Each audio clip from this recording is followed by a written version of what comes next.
অধ্যাপক ডক্টর মোহাম্মদ ইউনূস, ওনার কাছে আমরা একটি 10 দফা দাবি দিয়েছিলাম।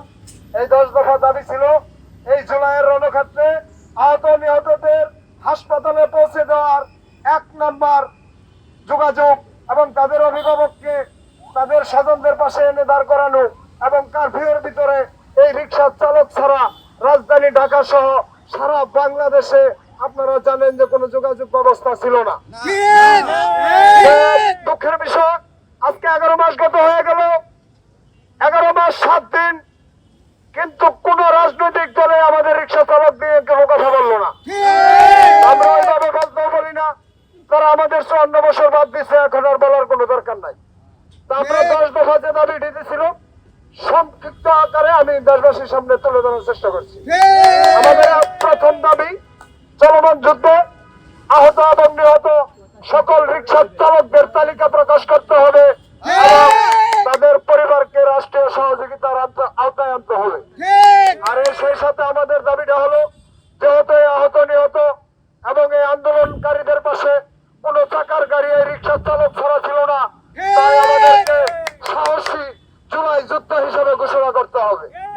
আমাদের 2 নম্বর দাবি, যুক্তরাষ্ট্রের সমনীতি আদলে বাংলাদেশের রিক্সা চালকদেরকে 1 নম্বরে রেখে শ্রমিকদের তালিকা প্রকাশ করতে হবে। আমাদের 3 নম্বর দাবি, আমাদের স্বাস্থ্যসেবা, ছেলে মেয়ের লেখাপড়া এবং বাসস্থানের ব্যবস্থা করতে হবে। আর আমাদের যে 5 নম্বর দাবিটি, এটি একদম যৌক্তিক দাবি। এই যে 60-70 বছর বয়স, এরা এখন আর রিক্সা চালাইতে পারছে না, তাদের জরুরি ভাবে পুনর্বাসনের ব্যবস্থা করতে হবে। আমাদের 6 নম্বর দাবি, এক্ষেত্রে অনুপ্রবেশ বন্ধ করতে হবে এবং কর্মের সময়সীমা করতে হবে। আপনারা জানেন যে গত 11 মাসে মনে হয় 11 লাখ 3 চাকার যানবাহন বৃদ্ধি পেয়েছে, কিন্তু প্রশাসনিক কোনো ব্যবস্থা নাই। যে ধরনের ব্যবস্থা তারা তৈরি করেছে, কয়েকটা চালককে শুধু মহাজনের কাছে দেনা বানানোর ব্যবস্থা করা হয়েছে, এখানে আইনের কোনো শাসন নেই। আমাদের 7 নম্বর দাবি, প্রত্যেক মোড়ে মোড়ে আমাদের জন্য পার্কিং এর ব্যবস্থা করতে হবে এবং রিক্সা চালকদের জন্য বিশ্রামগারের ব্যবস্থা করতে হবে। আমাদের 8 নম্বর দাবি, এটা স্পষ্ট ক্লিয়ার, যদি অটোকে মডিফাই করে ব্রেক পরিচালিত যে ই রিক্সা তৈরি করা হয়েছে, সেই ই রিক্সা এই 3 চাকার চালকদের জন্য নির্ধারণ করতে হবে,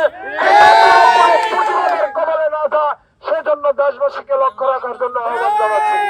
আর আমাদের 9 নম্বর দাবিটি আরো ক্লিয়ার। আপনারা জানেন যে রাস্তার বাম পাশ ভালো করে মেরামত করা হয় না, যত ড্রেন, ইট, পাটকেল, দোকান, পার্কিং সবকিছু বাম পাশে দিয়ে রাখে।